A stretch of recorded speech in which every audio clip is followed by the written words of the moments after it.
Alain Bauza. Titre de mon intervention: Du silence, chronique d'un travail de supervision-régulation, entre silence et mutisme. Cette intervention aurait dû se tenir le mardi 21 avril 2020, dans le cadre du séminaire de Joseph Roussel. Le confinement l'en a empêché. Je voudrais donc vous livrer ce soir un fragment de ma pratique de superviseur-régulateur avec une équipe où s'est trouvée posée avec acuité la question de mon désir d'occuper cette place. La question éthique se posera à moi de savoir ce qu'il en est de ce désir d'être là, tant les impasses au travail de subjectivation de la pratique de chacun des participants et du sujet de l'individuel se sont dressés devant moi.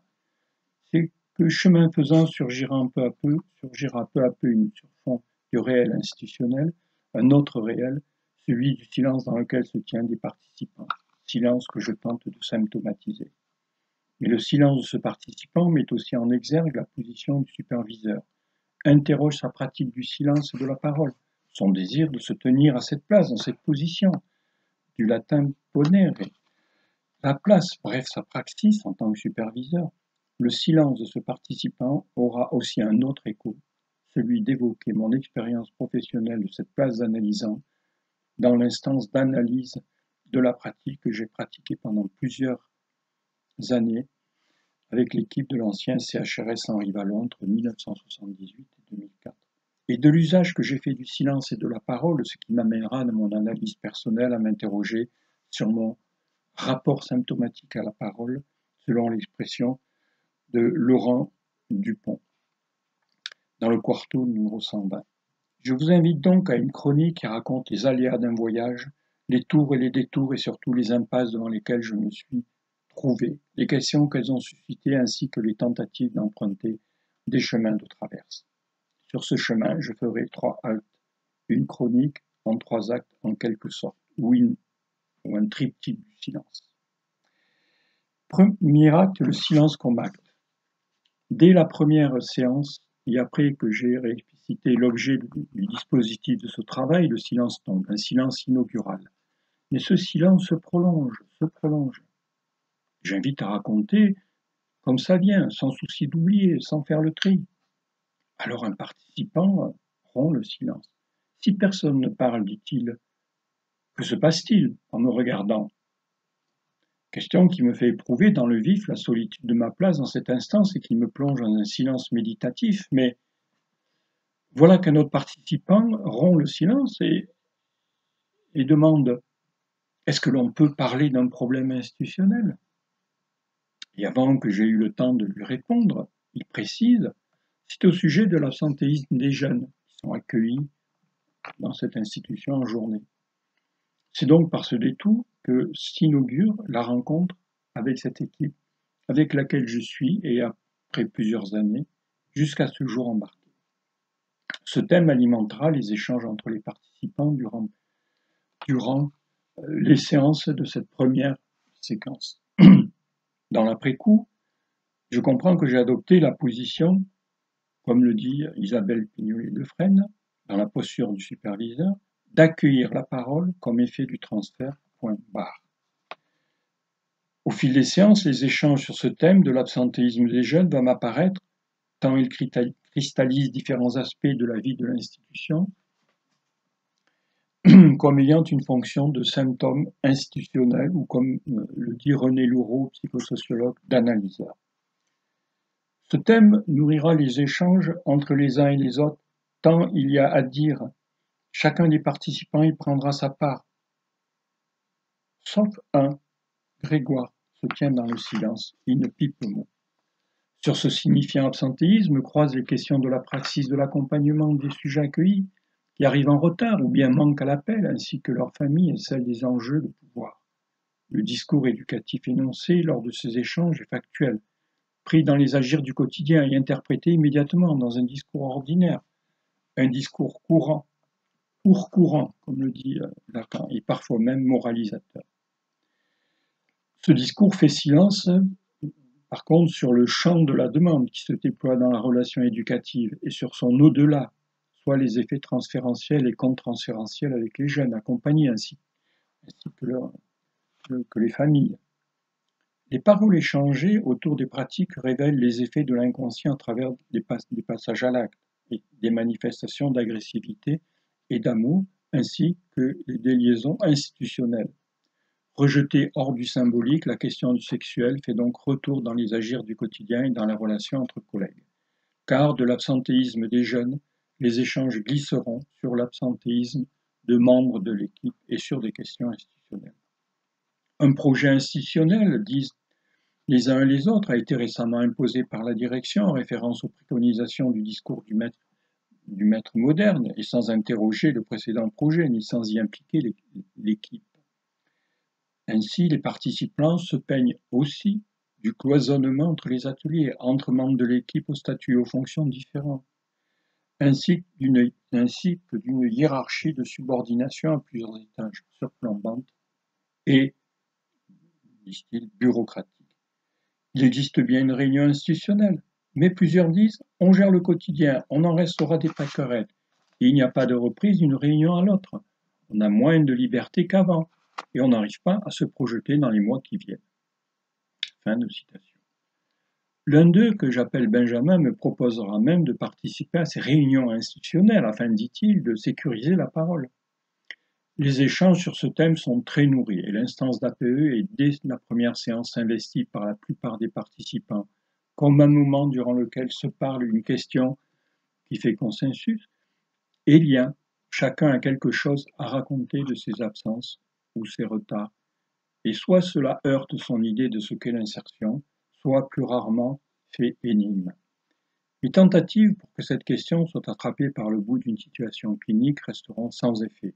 Alors je décide de me tenir dans la disposition, le préfixe « dis » ici indique la séparation, la différence, le défaut, tenir dans la disposition d'accueillir la parole, de la relancer, bref, qui accuse réception de ce que chacun dit et qui ouvre à un questionnement. Mais ce souci me conduit souvent à une mise en ordre dans les prises de parole. C'est celui que l'ordre langagier nous impose afin que la parole advienne, soit reprise et circule, condition pour que se tisse dans cette instance un lien entre les uns et les autres, et que puisse s'instaurer un dialogue possible par-delà les désaccords et les accords.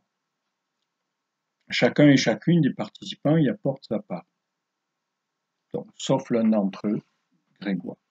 Il se tient dans le silence sur fond des éclats de voix, parfois vifs entre les uns et les autres. Il se tait et attire de plus en plus mon attention. Après avoir signé la feuille d'émargement, il prend place et se tient assis dans le silence. Il semble parfois attentif à ce qui se dit et bien souvent ailleurs. Mais je note qu'il est absent une fois sur deux. Ce silence est-il celui d'un taiseux? Est-ce un silence d'inhibition ou de résistance? Se tient-il dans le silence par choix? Considère-t-il, comme le dit l'adage, que la parole est d'argent et le silence est d'or? Est-ce le silence de l'aquabonie, selon l'expression de Jean Houry dans le collectif? À quoi bon s'interroger, analyser, et qui oppose dire et faire? En tout cas, son silence fait mystère, qui signifie en grec muet. Mais si cette position subjective de se tenir dans le silence fait dans cette séquence pour moi énigme, elle m'interroge aussi sur le silence même. C'est que le superviseur, lui aussi, exerce le silence. De quel ordre est-ce ce silence dans lequel il se tient? Et que signifie-t-il?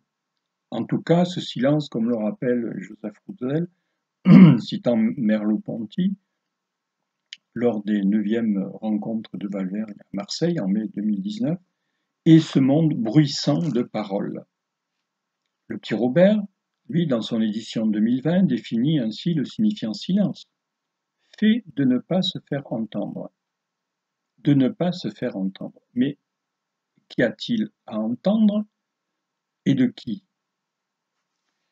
Le silence est un acte psychique pour la psychanalyse. Il ne suffit pas d'écouter, mais qui donne à entendre, pas seulement dans ce qui s'énonce, mais aussi dans un dire. Le silence est un dire sans parole, un dire du corps présent. Le silence, ça parle. C'est un signifiant délesté d'une grande partie de signifiés qui s'adresse à un autre, à des autres. Quelle lecture, au pluriel, en faire? Quant à la pratique du superviseur, il se tient dans une disposition qui lui permet d'exercer un silence qui est un silence d'attente et de patience, en faisant taire en soi l'agitation imaginaire qui le saisit. Le silence est l'effet d'une parole en attente, dit Marie-Claude Thomas dans Le silence en psychanalyse sous la direction de Nazio. Un silence d'ouverture à la parole de l'autre avec un grand A qui crée un espace de vacuité. Se taire, n'est-ce pas cette patience qui est intime à Freud de se taire? Ainsi le corps, car la présence ici et maintenant du superviseur est une présence physique convoquant le corps, donc le réel du corps et du corps pulsionnel, mais aussi le désir. Le réel du corps pulsionnel témoigne aussi d'une présence du désir, et deux désirs, dit Françoise Dolto, qui distingue silence et mutisme. Le silence, dit-elle, est un silence de désir. Le mutisme est le silence de la pulsion de mort. Dans le silence en psychanalyse sous la direction de Nazio. Distinction que fait aussi Lacan dans la logique du fantasme entre le latin silere, se tenir dans le silence, et tacer, se taire lorsqu'on devrait parler, dans le séminaire 14, la logique du fantasme. Le silence dans lequel se tient ce participant grégoire, que je situe dans ce moment du côté du tacer, me paraît alors être le symptôme du profond malaise de cette équipe. Symptôme de l'absence d'un travail de l'équipe sur sa praxis, de l'absence d'un collectif et d'une pratique à plusieurs, absence d'un lieu institutionnel et d'un moment où, comme le dit Pierre de Lion, se pensent les pensées de chacun dans un séminaire sur l'autisme et la psychose infantile. Symptôme de l'absence de dialogue dans son sens étymologique, dialogue. On s'en tient, sans le savoir, dans le registre du langage, à celui de la communication et du signe, dans lequel la parole n'est qu'un instrument, alors que dans cette instance dédiée à la parole, tout est parole, y compris le silence, qui est donc un acte psychique. Au terme de la séquence de plusieurs séances contractualisées, comme convenu, nous faisons le point, moment de conclure. Plusieurs participants déplorent que le travail d'analyse de la pratique ne se soit pas engagé et formulent le souhait que les deux équipes qui étaient regroupées pour l'occasion, chacune se situant sur des sites différents, travaillent séparément. Se dégage un souhait de poursuivre ce travail avec moi, mais l'un d'eux ne souffle mot. Alors que chaque participant a pris la parole, il se tait. Comme je l'interroge du regard pour savoir s'il aurait éventuellement quelque chose à dire, il ne dit mot. Mais alors je lui demande ce qu'il pense de ce travail. Il est surpris par mon adresse et après quelques secondes, il déchire le silence, s'arrache de sa position par un « Si c'était pas obligatoire, je viendrais pas ». Phrase qui tombe comme un arrêté.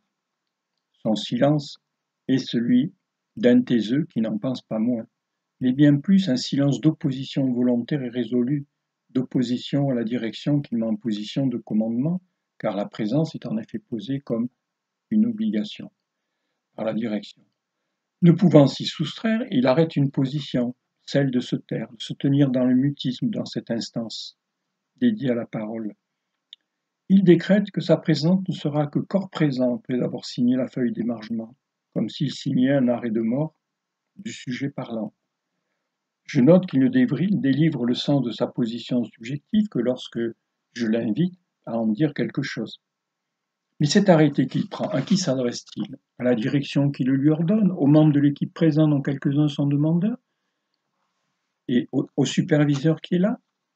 Cet arrêté est-il refus catégorique à tout travail d'analyse de la pratique ou bien résulte-t-il des enjeux institutionnels dans lesquels il est emberlificoté? Son silence et sa réponse mettent en lumière la question de la demande personnelle de chacun des membres de l'équipe par-delà ou en deçà de la demande de l'équipe et ou de la demande de la direction.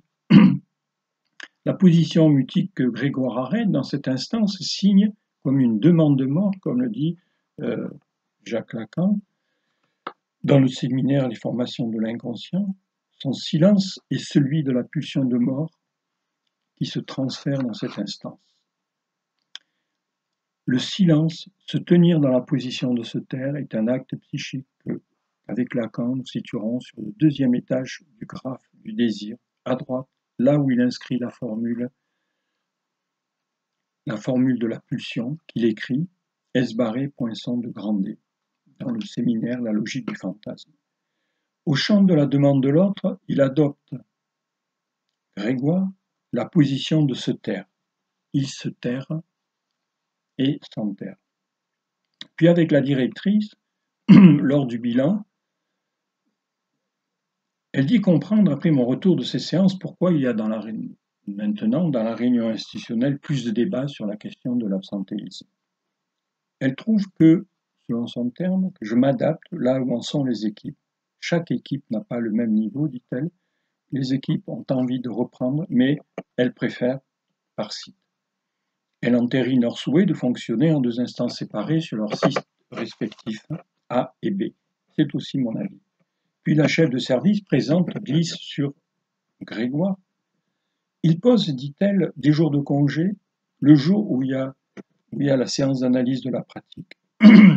Je m'y suis opposé, poursuit-elle, parce que ce travail est absolument nécessaire. On ne peut pas faire ce travail sans s'interroger. Et elle me demande alors ce que j'en pense. Me voilà bien embarrassé. Je lui réponds que faire ce travail sans une demande personnelle me paraît délicat. Me souvenant de longs débats dans l'équipe de l'ancien CHRS sur les enjeux institutionnels, de la question éthique de poser une obligation de présence et de l'acuité du point de tension entre demande de l'équipe et demande personnelle, et surtout refus d'une personne d'y participer. Elle accédera donc aux demandes de Grégoire.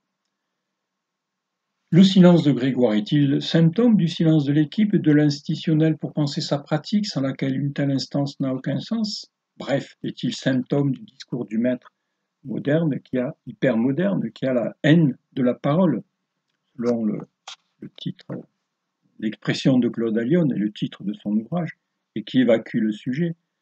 Toutefois, cette instance se tient et la direction répondant à ma question sur la demande m'avait dit que plusieurs membres de l'équipe étaient demandeurs de cette instance. Alors en posant entre l'équipe et ou la direction une obligation de présence, ne tente-t-on pas, voire n'impose-t-on pas un travail sur la parole qui est méconnu par certains, ce qui est le cas dans ces deux équipes, voire qui résistent, voire même qui s'y opposent, comme semble-t-il, c'est le cas de Grégoire, espérant que le transfert avec le superviseur fera le reste. C'est sur ces questions que se termine ce premier acte. Deuxième acte, ce que parler implique.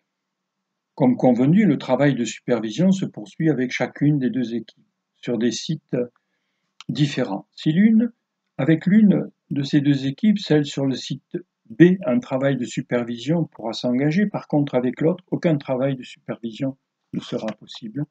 Il s'agit donc de l'équipe située sur le site A, celle où se trouve Grégoire. C'est avec cette équipe que je poursuis maintenant ma chronique.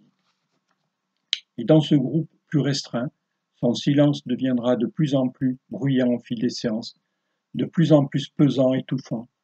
Dès la première séance, une des participantes, que j'appellerai Simone, fait le récit d'une situation éducative, et le travail d'analyse de son implication subjective qui s'ensuit me surprend et me donne à espérer. C'est la première séance d'analyse de la pratique dans laquelle l'implication subjective de la récitante donne matière à s'engager dans un travail d'analyse du transfert et des effets contre-transférentiels. Ce sera la seule à ce jour, et durant cette séquence et les suivantes. Mais je note que ce jour-là, Grégoire est absent. Il a posé un jour de congé, me dit-on.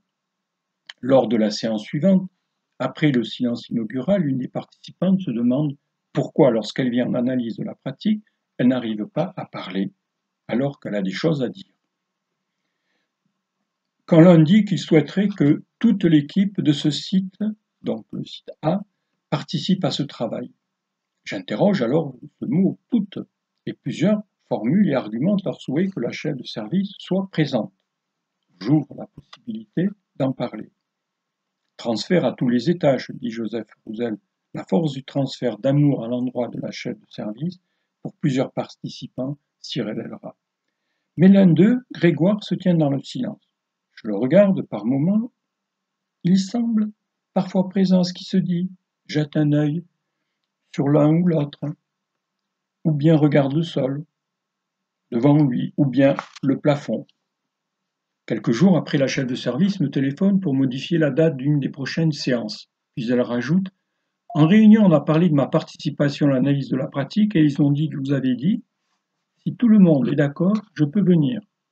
Si je viens, il faudra parler de certaines choses. Nous échangeons quelques mots sur ce sujet, puis je donne mon accord à sa participation à la prochaine séance. Donc, pour parler de sa participation ou non. À la séance suivante, la chef de service est là, mais il manque 2 participants. Le premier, Benjamin, très favorable à sa présence, celui-là même d'ailleurs qui souhaitait ma présence lors de la réunion institutionnelle pour être le garant de la sécurité de la parole, et l'autre, c'est Grégoire. Devant ces 2 absences, un mal-être m'envahit, et je réalise que j'ai donné mon accord au téléphone trop vite, et mon malaise montera d'un cran lorsqu'au cours des échanges, la chef de service répétera: ils auraient pu être là. Sitôt la séance levée, une inquiétude me saisit. J'ai donné trop rapidement mon accord au téléphone, piégé par le « tout le monde est d'accord », piégé dans et par la langue institutionnelle. Dans l'après-coup, me revient en boucle les énoncés « tout le monde est d'accord et ils auraient pu être là », et plusieurs commentaires alors me viennent. D'abord, je me demande si la complicité spontanée que crée le transfert d'amour si puissant entre plusieurs des participants et la chef de service n'a pas joué de l'opacité énonciative de l'expression « tout le monde » pour imposer aux autres cette présence et à moi-même. Car ce « tout le monde est d'accord » m'a été formulé par la chef de service, donnant à cet énoncé un poids plus grand, celui de sa place statutaire qui l'autorise à parler au nom de l'équipe, ce à quoi j'ai cédé, saisi dans l'immédiateté du transfert d'amour et piégé dans le registre de l'imaginaire si prégnant dans cette équipe. En contrôle analytique, l'analyse de ce vif malaise qui m'a saisi après la séance m'éclaircit quant à la position subjective que j'ai tenue, car je me suis trouvé embarqué dans et par le transfert d'amour qui fait bouchon, selon l'expression de Joseph Roussel, et dans la langue institutionnelle, langue où prévaut le régime du signe, soit ce qui représente quelque chose pour quelqu'un. Soucieux de ne pas céder sur mon désir de tenir cette place, j'ai pris au pied de la lettre la parole de la chef de service, fort aussi du poids de son statut, et m'en suis tenu à sa parole informative, dont l'opacité énonciative me saute alors aux yeux. Le travail de contrôle me remet sur les rails du symbolique. Le superviseur est un opérateur du symbolique, il occupe une place de diviseur, car il permet que la parole de chacun ne soit pas amalgamée à celle de l'autre, comme le dit Joseph Roussel dans Le superviseur. La suite du travail me confortera dans la position d'écoute du point d'à côté de ce qui s'énonce. Je demande alors à la chef de service de ne pas être présente à la séance suivante, et m'en explique. Lors de la séance suivante, les 2 participants, Grégoire et Benjamin, absents à la dernière séance, sont présents. Dans mon introduction, j'expose la raison pour laquelle j'ai demandé à la chef de service de ne pas venir, soit l'erreur que j'ai faite d'avoir pris au pied de la lettre son énoncé « tout le monde est d'accord ».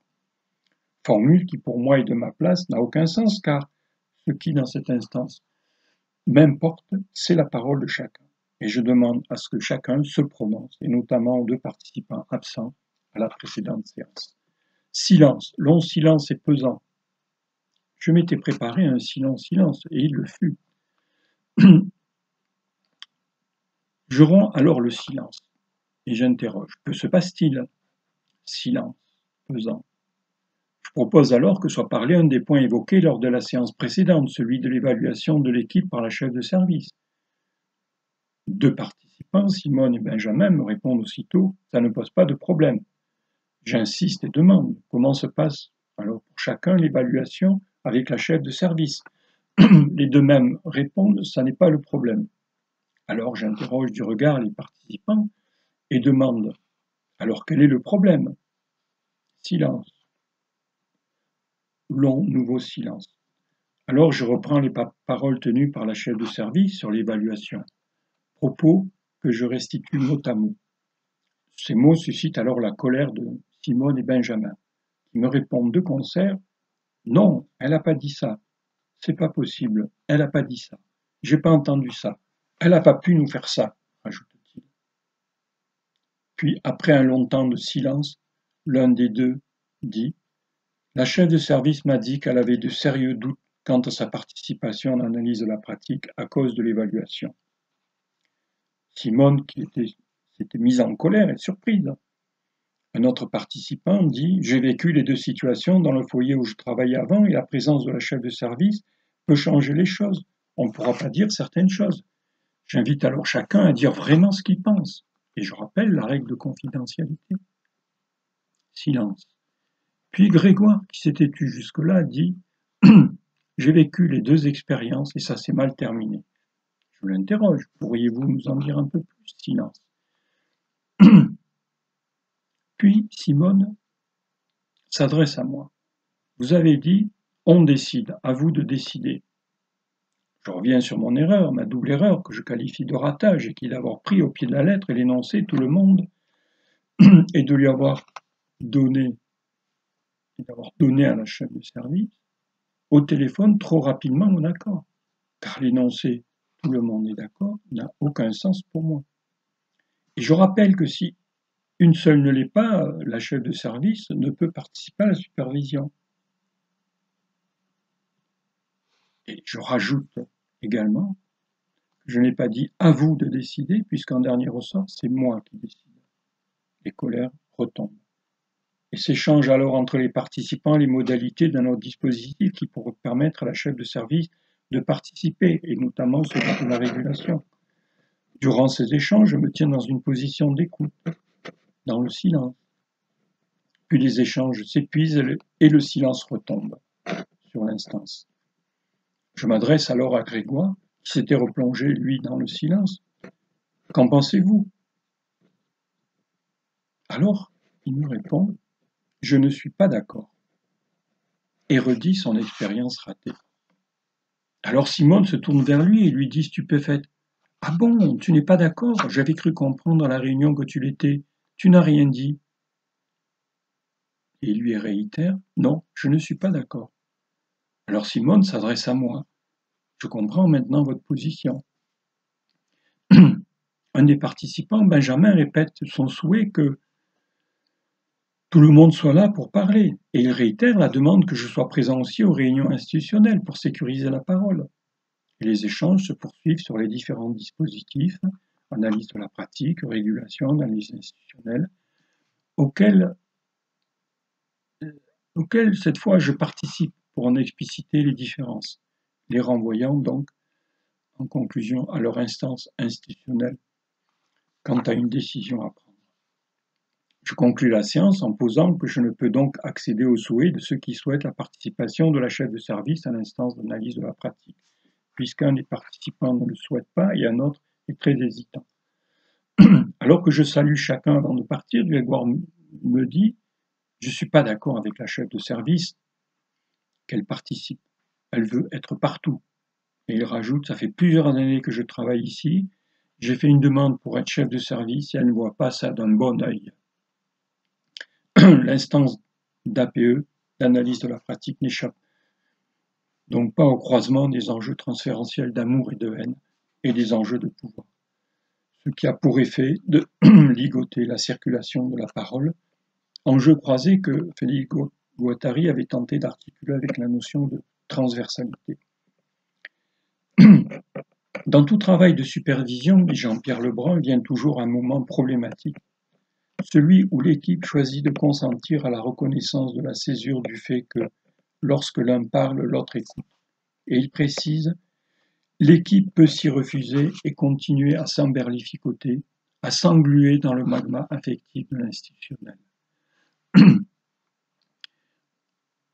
La position de diviseur que j'ai tenue fait acte de coupure et donne place à chacun dans l'ordre symbolique, et en particulier celle de l'un d'eux, Grégoire, place sans laquelle l'équivocité foncière du langage n'est pas prise en compte.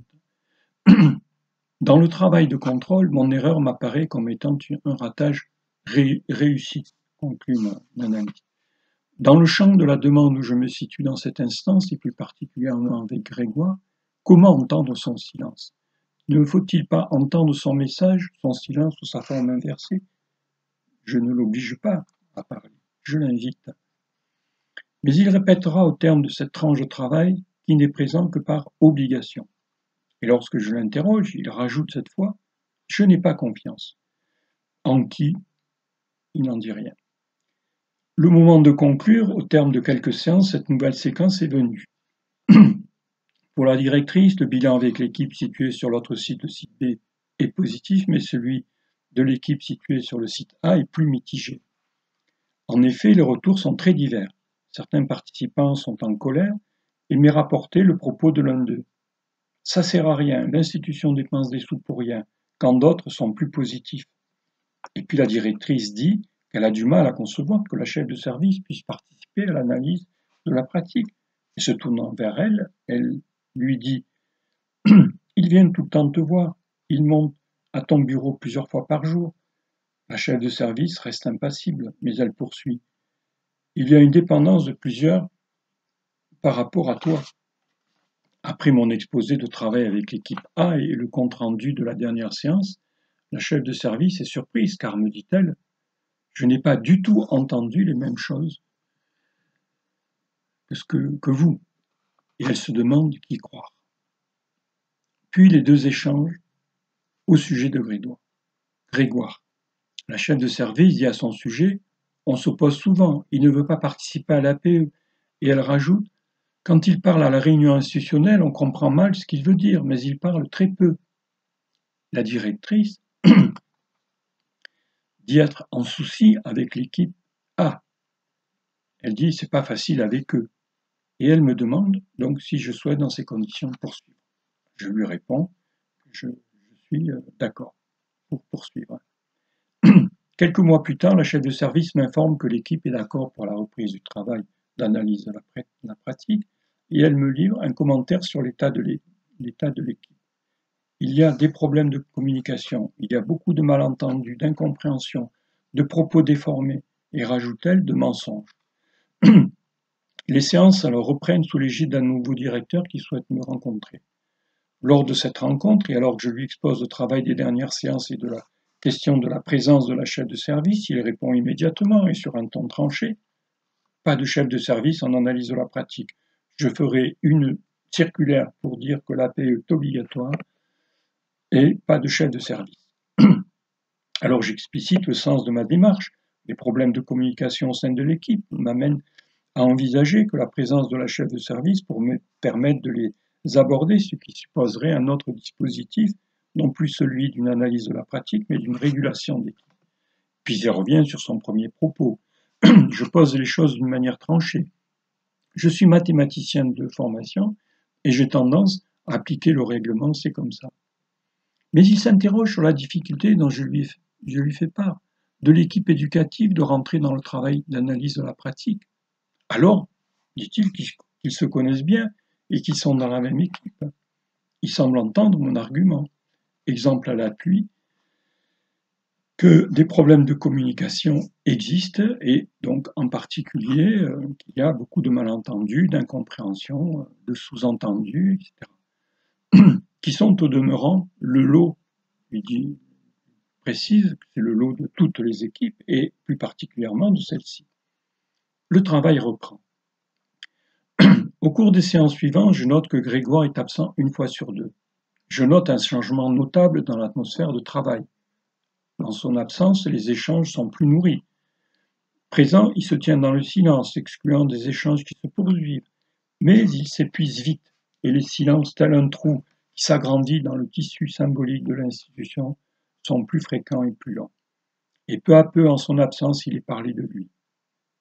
Alors, j'autorise à en parler, mais à la condition que l'on ne porte pas de jugement et que l'on soit respectueux.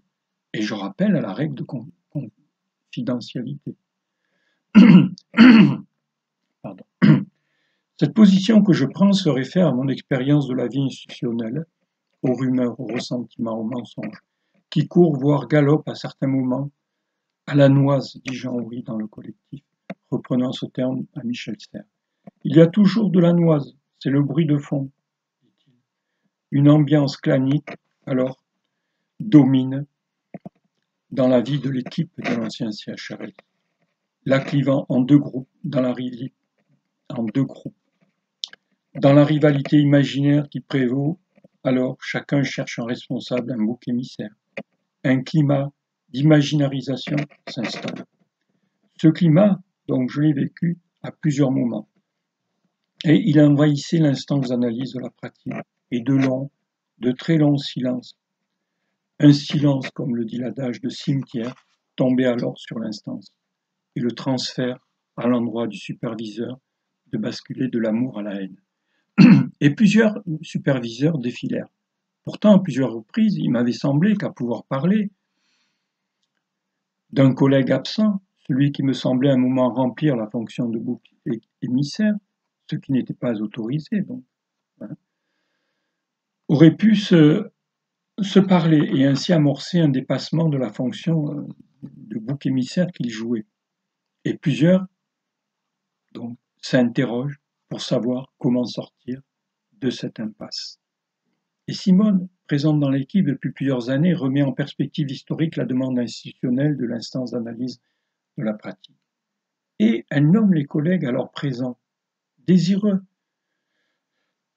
dont Grégoire, présent ce jour-là.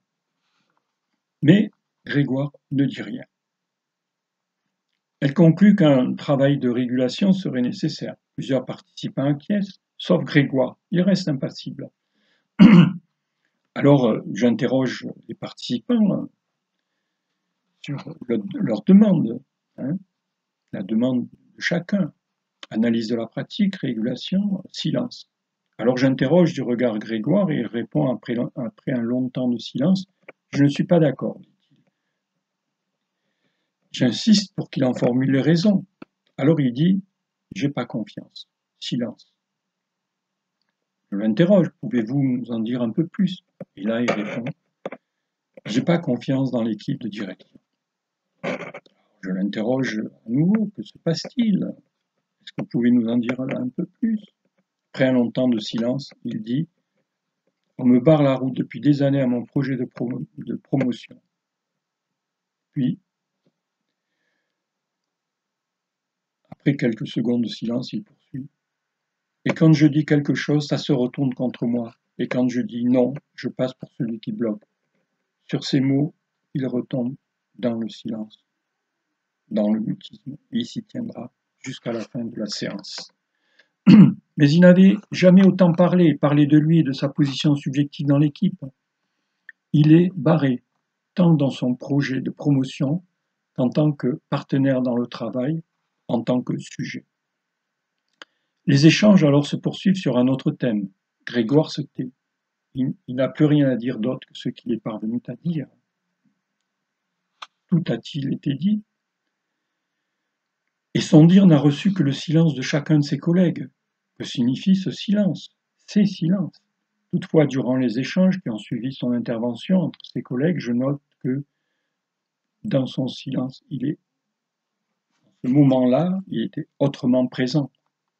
Sa mimique parfois expressive, aussi entre acquiescement et désapprobation. Je l'interroge parfois du regard, mais il ne dit rien. Et même à certains moments, il a les yeux fermés.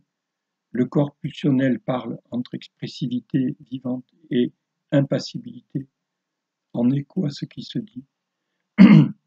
Mais jusqu'à présent, il ne s'était jamais autant livré. Mais alors, qu'entendre du silence de ses collègues? Certes, le projet professionnel dont il parle, lui, est personnel, mais le silence de ses collègues est-il un silence de respect, d'approbation ou de désapprobation? Après la séance, au moment où je salue chacun, et donc dans la relation duel, il me livre, comme à l'accoutumée, quelques bribes de sa vie institutionnelle. Mais le silence dans lequel il se tient durant les séances et où il est présent produit un effet, celui de ronger et de détruire peu à peu le lien qui tente par la parole de se retisser entre les uns et les autres par le biais de la vie institutionnelle et de l'accompagnement. Lien dans lequel il ne tente pas, ne cherche pas à s'insérer. Lors d'une séance suivante, une des participantes, Simone, rompt le silence qui s'était invité. Silence de résistance? Silence pesant en tout cas, car les mines sont graves. Elle dit, d'un coup, on peut se dire les choses même si on n'est pas d'accord, on est entre adultes, on peut se parler. Elle est en colère. Après selon un terme d'un participant, ce coup de gueule, le silence retombe sur l'instance. Simone n'en dira pas plus. Grégoire, lui, ne souffle mot. Il est mutique, il se tient impassible. Ce jour-là, j'interromps la séance quelques minutes avant la fin. Lorsque je salue après la séance l'un et l'autre, Simone me dit « L'ambiance est très tendue, j'en peux plus. Et je préfère m'occuper de mon activité, il n'y a que là que ça va. » Puis saluant Grégoire, il esquisse un sourire lorsque je lui serre la main et il dit « Je suis barré pour toute promotion, j'aimerais être chef de service. » Puis il poursuit « On me reprend pour des choses que j'ai pas dites, on me dit que je dis des choses agressivement. » Il ajoute qu'il est en désaccord avec la façon de travailler de la chef de service. « Elle veut être à toutes les places, dit-il.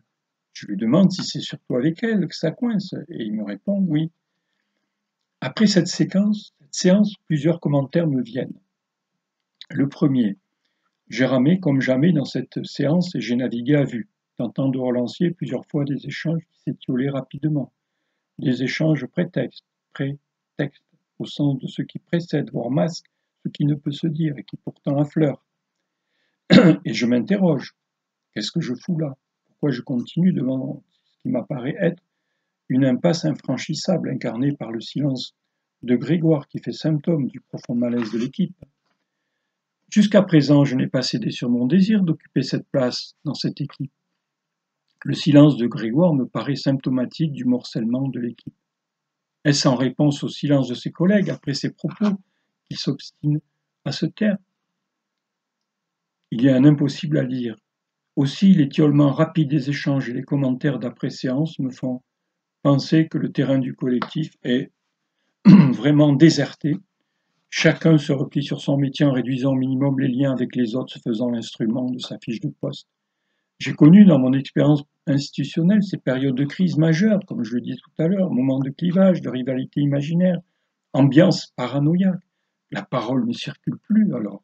Pire, parler devient dangereux. Et la parole n'a plus qu'une valeur informative vidée de tout son poids de vérité. Et chacun alors de se replier en délimitant strictement son champ d'intervention et interrogeant son désir d'être là. Au sujet de Grégoire, je note que lors de la séance, il ne parle que lorsque je l'invite. Par contre, il se livre un peu plus facilement en dehors des séances et de m'interroger. Est-ce que je pourrais me montrer avec Grégoire, mais aussi avec les autres participants, plus insistant, au risque d'être intrusif? Mais je m'interroge également sur la demande institutionnelle. Alors me revient un propos de Claude Allione. Aucune régulation ne fonctionne sans l'appui et le soutien de ses participants, dit-il. Celui de ceux qui y participent, y compris ceux qui n'y participent pas. Donc dans sa demande, sans la demande personnelle, mais aussi sans la demande institutionnelle. Or la demande institutionnelle que j'ai quelquefois interrogée me semble ne se réduire qu'à quelques demandes personnelles qui se juxtaposent et à une obligation qui est inscrite maintenant dans un règlement institutionnel. Car dire, comme l'a dit le nouveau directeur, c'est obligatoire parce que c'est écrit dans le règlement et taper du poing en écrivant une note de service, ce qu'il ne fera pas, c'est inscrire cette instance dans le discours du maître qui est, dit Lacan, un discours sans parole. Mais à ce jeu d'évacuer le sujet parlant, le sujet divisé, tout s'effiloche. Le discours psychanalytique, l'envers du discours du maître me semble alors d'une brûlante actualité. Alors, comment faire équipe? Comment faire équipe à plusieurs pour cette équipe? J'entends alors le « si ça n'était pas obligatoire, je ne viendrais pas » de Grégoire comme le symptôme du morcellement de l'équipe, sur l'absence d'un collectif institutionnel et son silence institutionnel sur les effets transférentiels et contre-transférentiels de la rencontre avec les jeunes et leurs familles, et de son silence sur le statut d'ONU, langage et la parole dans la praxis. Instaurer une obligation de présence comme le font beaucoup d'institutions dans lesquelles j'interviens sans qu'il y ait de reprise au niveau du collectif, et donc n'en faire qu'une application au règlement, ou bien parce que maintenant elle fait partie des outils de la bienveillance dans le dispositif de l'évaluation interne, place chacun dans une impasse, celle de ne pouvoir entendre l'au-delà de la demande de chacune des personnes accompagnées, celle de ne vouloir ne rien en savoir. Le maître, dans son discours, ne veut qu'une chose, c'est que ça marche, dit Lacan dans le séminaire L'envers de la psychanalyse. Silence dans les rangs. Lors de la dernière séance de la Convention et à l'absence de Grégoire, la séance démarre sur les problèmes institutionnels. Et Simone dit que les propos tenus lors des réunions d'équipe sur les jeunes sont de l'ordre du jugement moral et que cela heurte son éthique. Tout se fait à l'arrache, dit-elle, et elle déplore le manque de recul.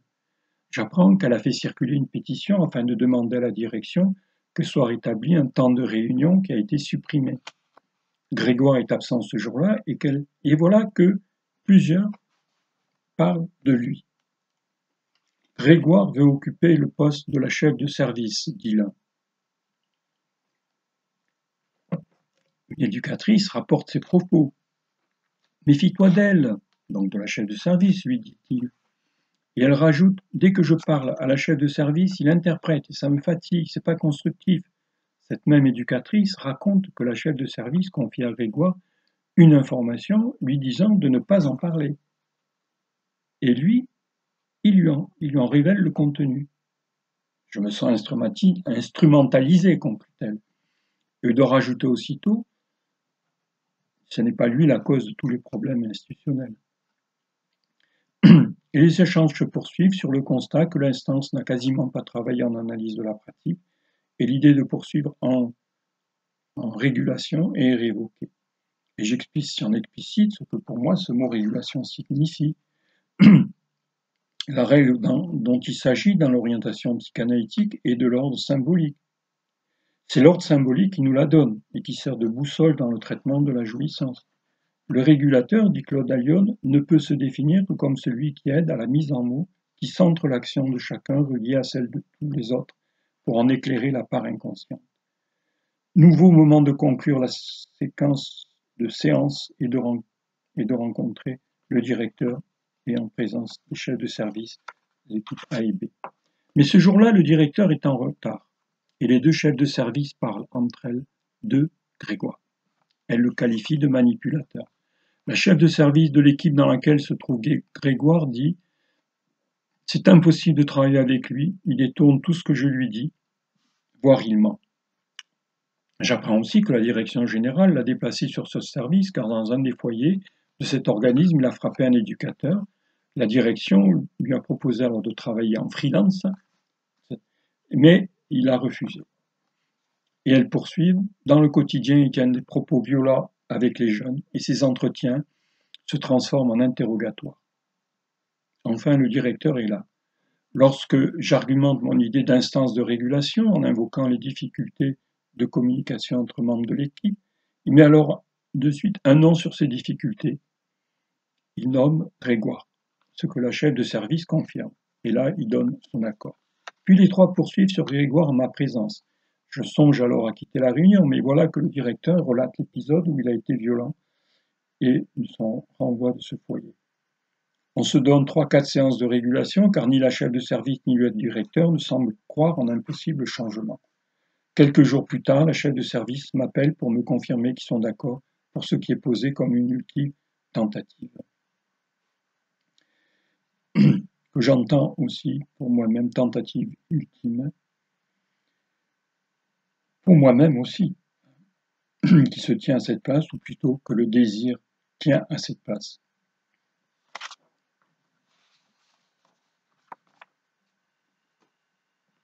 Troisième acte. Quelques jours avant la première séance, le directeur me téléphone. Il m'informe qu'il a convoqué Grégoire en présence de la chef de service. Il lui a dit « Il faudra que tu sois plus moteur dans ton travail si tu veux avoir une promotion. » Et il me dit lui avoir demandé de participer à la régulation et de ne pas être dans la confrontation. Et il poursuit « Je lui ai dit que sa présence est obligatoire. » Je lui demande alors ce que monsieur X Grégoire lui a répondu. Et il lui a dit « J'y crois pas, ça sert à rien. » Alors, poursuit le directeur, je lui ai dit « Tu y vas. » Dès l'ouverture de la première séance de l'instance de régulation, et après que j'ai retracé le fil et le nouveau cadre, chacun des participants dit son attente. Grégoire ne dit rien. Je l'interroge du regard, silence. Après un court temps de silence, celui ouvert par chacun dans l'attente, et après un court temps de silence, celui ouvert par chacun dans l'attente que Grégoire se lance, et où un silence inaugural prélude à ce qui pourrait suivre. L'un prend la parole alors déchirant le silence, il s'ensuivent des discours qui se croisent et qui s'agglutinent autour des trois signifiants déjà. Ceux d'isolement, de cloisonnement, de concurrence. J'entends l'énigme de ce qui fait symptôme. Pourquoi et qu'est-ce qui coince? Ou comment faire équipe à plusieurs? Mais les discours sont ordonnés par l'imaginaire et dans son sillage, l'imaginarisation, tel un torrent qui gonfle charrie dans ses flots impétueux et tumultueux leur lot de rivalité, leur charge agressive. Mais l'un d'entre eux se tient dans le silence. Grégoire est immobile et mutique. Alors je m'adresse à lui. Et vous, qu'en pensez-vous? Il est surpris, silence. Alors j'explicite. J'aimerais connaître votre point de vue sur ce qui se dit, qu'en pensez-vous? Je me tiens dans le silence, silence d'ouverture à la parole de Grégoire, silence de désir, vacuité de la place, comme le dit Isabelle Pignon et Defresne. Mais il se tait. Il est assis là, posé sur une chaise immobile et mutique, figé dans une position d'objet. Il me regarde, et je perçois dans ce regard, regardant tout d'un coup fixement, un mélange de surprise et de désarroi. Alors je lui explicite plus avant mon adresse en reprenant le fil de ce qui s'est changé jusque-là et précise ma question. Vous animez l'atelier de sport, est-ce que, comme vos collègues le disent, vous aussi, vous avez le sentiment d'être isolé, coupé du reste de l'institution? Alors il répond, je parle sous le couvert de Madame Y, qui est la chef de service. Puis il se tait. Alors je lui dis, c'est votre point de vue à vous qui m'intéresse, tentant d'éviter ce que Roland Barthes appelle le langage encratique, dans son ouvrage Le plaisir du texte. Il se tait quelques secondes puis me répond, ça me va comme on a dit. Le silence tombe sur l'instance, un long silence. Combien de temps ce silence a-t-il duré? De longues minutes. Alors que le silence règne, les regards se croisent et croisent le mien, et je lis dans ces regards de la résignation. Puis les échanges reprennent sur les mêmes termes que précédemment. Grégoire se réinstalle dans une position mutique jusqu'à la fin de la séance. Dans le champ de la demande dont il m'a dit qu'il n'en a pas, ou plutôt que sa demande est de ne pas en être de ce travail, il me convoque à m'adresser à lui, en lui témoignant, et même, il me faudra insister de mon désir qu'il me parle, en lui offrant ainsi un point d'appui, celui de mon désir à son endroit. Son silence convoque ma présence réelle, c'est-à-dire celle de mon désir à son endroit. Tentant d'en faire un partenaire, voilà qu'il s'esquive et s'absente. Et de plus, je porte une attention vive aux mots que j'utilise. Il me convoque aussi à faire un travail sur la langue. Cette attention vive à la langue dans laquelle je m'adresse au sujet, dans l'après-coup, me rappelle la position subjective que m'ont enseigné bien des sujets psychotiques dans ma longue expérience institutionnelle dans l'ancien CHRS Henri Vallon. Il m'était apparu que le point d'appui du sujet de l'énonciation, le désirant de l'accompagnant qui s'offre à l'endroit du sujet dans les psychoses, et de ce sujet et pas un autre, est la condition d'une remise en selle du sujet de son désir enfoui. Comme le stipule Lacan, le désir est un désir de l'autre, ou plutôt d'un petit autre, là. Un petit autre semblable à soi, car ce sujet dans les psychoses a déraillé du symbolique et en conséquence, sa demande est dans l'errance. Désir de reconnaissance et reconnaissance du désir de l'autre s'articulent ou pas. Pour en revenir à Grégoire, qui m'évoque les impasses dialogiques et subjectives que la clinique des psychoses m'avait permis de repérer, se pose par là même d'une autre manière que dans cette clinique la question majeure de son implication subjective, tant il a fait montre d'esquive, déjà bien avant, mais là d'une manière on ne peut plus manifeste. Le sujet s'esquive, il se barre. Le silence dans lequel il se tient lui sert-elle à masquer ce qu'il en est de ce sujet? Ce silence est-il de l'ordre du tacéo, c'est-à-dire de se taire, qui fait taire en soi ce qui est là disponible en entente d'être dit, soit un silence actif, effet du processus du refoulement? Ou bien est-il de l'ordre du siléo, un silence qui signifie la vacance de quelque chose de jamais advenu, soit un silence comme l'appelle Nasio forclusif, dans le silence en psychanalyse, alors qu'avec un sujet psychotique se tient dans un silence forclusif la position désirante de son interlocuteur et sous transfert analysé est ouverture à l'inconscient de l'autre, du grand autre, soit ouverture au dire du sujet. Là, présentement, mon désir ne reçoit qu'une fin de non-recevoir. Mais le contexte est là différent en instance de régulation et en présence des membres de l'équipe, sous le chapeau duquel il se place immédiatement pour s'esquiver, se barrer de sa responsabilité de sujet. Mais après la séance, je vais vers lui pour le saluer, comme je le fais avec chacun, voilà comme il le fait à chaque fois qu'il se livre un peu plus. Dans ce moment informel, il n'est plus sous le regard des uns et des autres, et voilà qu'il m'en dit un peu plus, il se confie là aussi, c'est l'indice que le transfert d'amour est là mon endroit. Cet épisode témoigne aussi de la manière dont il s'inscrit dans la langue institutionnelle et une place depuis laquelle il joue de l'esquive. Après ces réflexions, je me suis souvenu que dans mon expérience au travail de supervision dans l'ancien CHRS, une place de supervisé, le superviseur avait proposé que ce travail puisse se faire individuellement. Mais s'en saisirait-il? La position subjective qu'il adopte par le silence et par ses absences font signe d'un symptôme. Il se tait et se terre, tend prendre la parole sans mettre une menace. Cette parole, ce n'est pas le blabla, mais la parole, celle qui me dévoile dans ma division subjective, celle qui viendrait dire, dans un dire, ce qu'il en est de mon désir d'être là. Telle est l'éthique psychanalytique du bien dire. Un dire par lequel se met en scène un sujet divisé et un impossible à dire. Il s'exclut de sa responsabilité en tant que sujet, dans ce sens-là. Il est dans l'esquive en permanence. Il fait, comme il dit une de ses collègues, le caméléon. Néanmoins, il a pu parvenir à nous dire ce qui pour lui est sa question concernant son projet professionnel et concernant la façon dont, dans l'institution, on reprend ses propos.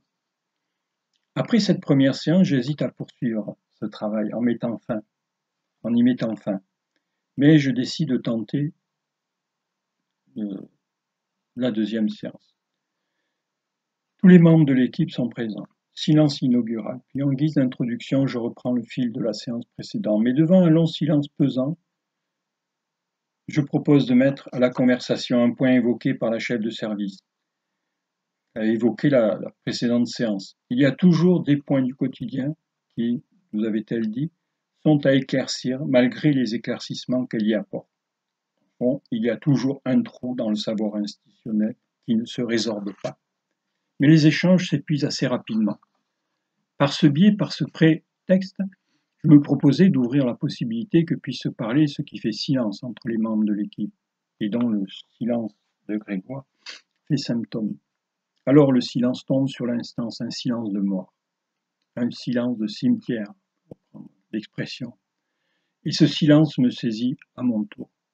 Silence que j'éprouve jusque dans mon corps. Une sensation de chaleur m'envahit, une inquiétude me saisit, je ne sais plus que dire, je deviens à mon tour muet.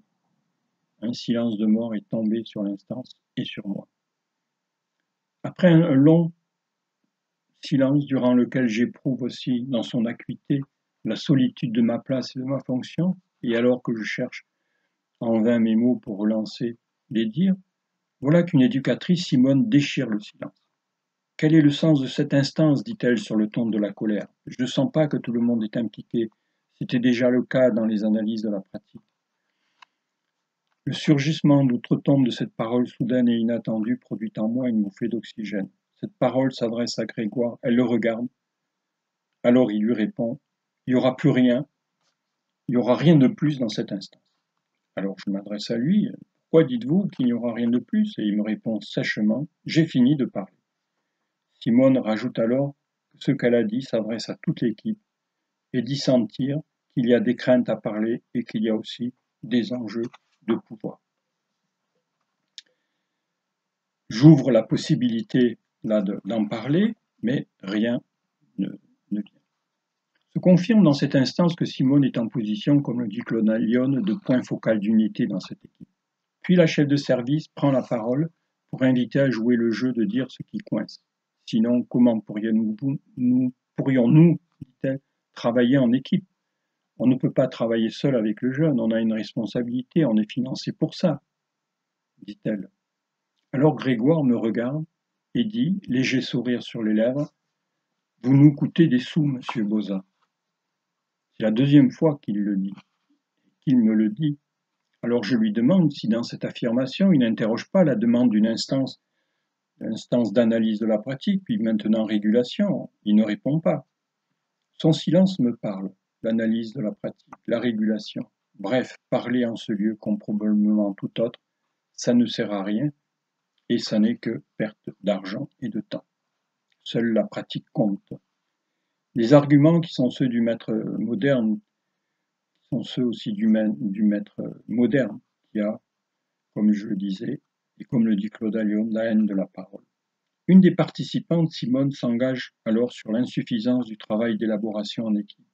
Plusieurs y apportent leur part, sauf Grégoire qui se tait. Puis la même Simone illustre son argument en parlant d'un jeune dont elle est référente. Et alors qu'elle fait le récit de sa relation éducative avec ce sujet, voilà que Grégoire prend la parole. Avec ce jeune Baptiste, on a une relation exclusive et dangereuse, dit-il. Quelle surprise!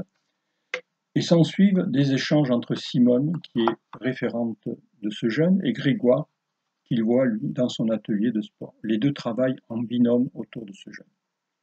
J'interroge alors Grégoire sur le caractère dangereux de leur relation. Christelle aussi lui pose la même question. Grégoire alors répond « On a des gamins qui ont des carences et ça les fragilise » en regardant Christine.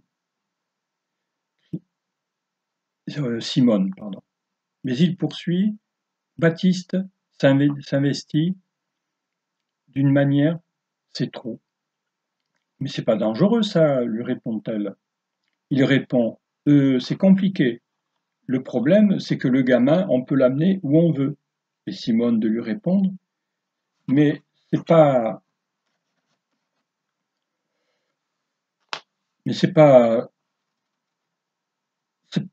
dangereux ça, lui répond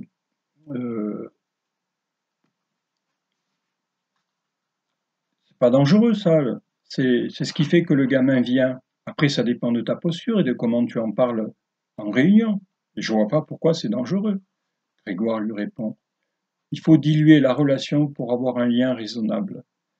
Pour ça, le travail en équipe aide. Il faut pas qu'il y ait que moi. S'ensuivent des échanges sur la fonction de l'affectivité, de l'émotion et de la relation dans le travail éducatif, bref, sur le transfert. La chef de service alors s'adresse à Grégoire et lui dit « Baptiste a confiance en toi. Il accroche sur le sport avec toi. » Silence. Alors je m'adresse à Grégoire et lui dis tout l'intérêt que j'ai eu à entendre parler de cette situation et de sa question qui nous amène au cœur du travail éducatif. Alors il me répond, ne vous réjouissez pas trop vite, ne pensez pas que c'est gagné. Je lui dis alors, laissez-moi goûter le plaisir que j'ai eu à vous entendre en parler, pour l'avenir on verra. La séance se termine sur le constat de plusieurs participants qu'en régulation s'est fait un travail d'analyse de la pratique et de m'interroger dans l'après-coup sur cette séance étonnante. Cette séance me redonne un peu d'espoir, mais il m'a bien dit, ne vous réjouissez pas trop vite, ne pensez pas que c'est gagné. Je note tout d'abord qu'il prend appui sur l'éducatrice Simone, avec laquelle il travaille en binôme, pour nous livrer un fragment de sa subjectivité. Il perçoit le caractère exclusif de la relation de Baptiste à son endroit, le transfert d'amour, transfert qu'il perçoit comme dangereux. Il perçoit la pulsion d'amour comme dangereuse. Mais ce danger ne le projette-t-il pas sur le jeune? Il s'exclut du danger qu'elle représente pour lui-même, oublieux de son énonciation. Cet effet contre-transférentiel ne l'interroge ni sur sa peur, ni de là, comme il dit, il pourrait l'amener, mais où pourrait-il l'amener qu'il soit si dangereux pour lui?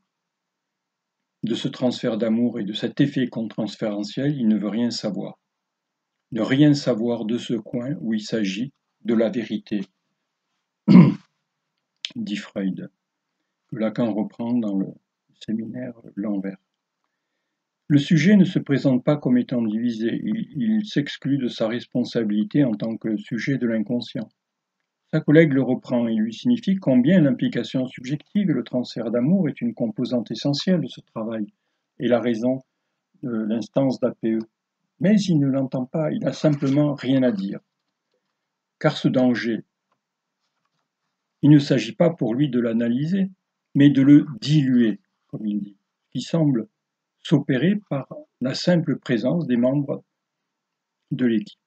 Car le sens du travail en équipe, pour lui, c'est de diluer ce transfert d'amour afin d'atténuer le danger qu'il représente pour lui. Là est pour lui la fonction de l'équipe, le protéger du danger pulsionnel qui le menace. Il a, ai-je entendu, lors d'un bilan avec la direction, refusé de travailler en freelance. Il veut travailler en équipe. Sa pratique éducative ne peut se passer de l'autre et surtout d'un petit autre et des petits autres. Le point d'appui du petit autre et des petits autres qui l'entourent dans sa pratique lui est impératif. Mais ce savoir intuitif, il ne cherche pas à le creuser. Il le sait, point barre. Et de plus, dans le travail d'équipe, il joue de l'esquive. La suite me le confirmera. Il nous convoque à prendre au pied de la lettre ce qu'il dit. Le deuxième point, le point d'appui de l'autre, le grand autre, je disais des petits autres même, lui est indispensable et par conséquent il convoque l'autre à s'adresser à lui et là présentement, donc moi-même de ma place de régulateur. Comme je le disais précédemment, il convoque mon désir d'être là et de l'écouter, lui nommément. Et je m'adresse à lui nommément. Je m'implique pour tenter d'engager une conversation.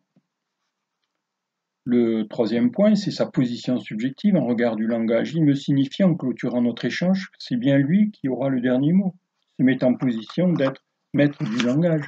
Ne vous réjouissez pas trop vite, alors que du langage, nous n'en sommes que ses employés, comme le dit Lacan. Lors de la dernière séance, il est absent. Il est en arrêt maladie, me dit-on. Après mon introduction, le silence tombe. Les visages sont graves. Moi qui me demandais quel effet produirait la séance précédente, me surprenant à espérer.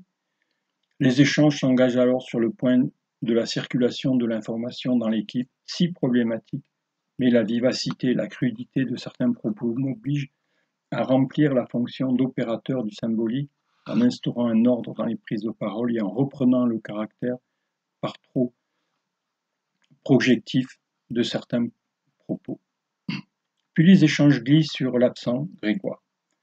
La chef de service prend alors la parole et parle longuement de son vécu institutionnel. Elle dit en substance qu'elle est traitée de menteuse. On me dit que je maltraite les collègues et que je les harcèle, et elle demande à ses collègues de lui dire si elle ment, si elle les maltraite. Ma façon d'animer l'équipe plaît à certains et pas à d'autres, mais j'ai le souci d'associer un maximum de collègues, et elle conclut en disant que ce qu'elle vit, c'est grave. J'accuse réception de son propos. Tour à tour, chacune et chacun alors parle de Grégoire. Et il est dit qu'il ne respecte pas ce qui est dit en réunion, et tient aux jeunes ainsi qu'aux partenaires extérieurs des propos différents, voire contraires. Plusieurs disent leur sentiment de se sentir manipulés, instrumentalisés. Simone, qui travaille en binôme avec lui, apporte aussi des éléments. Elle nous dit qu'elle prend des pots avec lui, et un jour il lui confie « Je vis un enfer avec les gamins ». Et elle nous raconte qu'elle se met aussi souvent en colère contre lui. Alors je l'interroge. Comment le vit-il? Elle répond: ça le calme un moment, puis ça repart. On ne peut pas travailler comme ça avec lui. Il y a tant à dire pour les uns et les autres que je laisse la séance déborder de quelques minutes de son horaire. Je rentre chez moi assommé par tout ce que j'ai entendu et me sens perdu devant la complexité de la situation de cette équipe et de sa souffrance. Dès que je me réveille le lendemain matin, mes premières pensées sont occupées par des signifiants de cette réunion et je réalise que dans ma présentation de la science, je n'avais pas véritablement prévu qu'il ne serait pas présent. Je suis resté accroché au mince filet d'espoir que sa prise de parole inattendue a fait naître chez moi. Alors me revient sa parole. Ne vous réjouissez pas trop vite, c'est pas gagné. Pourtant, il me l'a dit. Ne vous réjouissez pas trop vite, c'est pas gagné. Un dit est un dit. C'est lui le maître du langage. Ces rappels ont pour effet de dresser devant moi une impasse, un mur. Le réel se met en travers du chemin. Ce réel qui me fait une fois de plus éprouver dans le vif de la solitude de la place de régulateur que je tente de tenir. Il reste une quatrième séance. Dans les discours tenus sur Grégoire, j'ai perçu du désarroi et un épuisement. L'une, Simone, s'offre dans le transfert d'amour comme point d'appui pour lui. Il s'en saisit ce qui le tient, mais je l'aperçois épuisé et excédé. Chaque membre de l'équipe semble engagé dans une tâche qui consiste à tenter de le limiter et de déjouer ses manœuvres. Je saisis aussi que le récit que chacun et chacune fait de sa relation avec lui, qu'il use de procédés divers comme le détournement de propos, de décisions d'équipe. Il utilise des propos tenus par l'un contre l'autre. Il se dit aussi qu'il rencontre des partenaires extérieurs et tient des propos qu'il n'aurait pas dû. Symptôme donc d'une équipe en morceaux. Et chacun de s'interroger pour savoir comment y faire avec lui, comment lui parler. Mais je saisis aussi que parler en sa présence est impossible pour chacun. Ne règne-t-il pas la peur d'un passage à l'acte violent, comme cela s'est produit dans cet autre foyer? Alors je demande au directeur un aménagement du cadre, enlevant l'obligation de présence qu'il lui a ordonnée, ce qu'il m'accordera. Mais à la reprise après l'été, j'apprendrai que plusieurs membres de l'équipe ont pris soit des arrêts maladie, soit des vacances prolongées, et Grégoire n'est plus là. Il m'a, dit-on, demandé à changer d'équipe.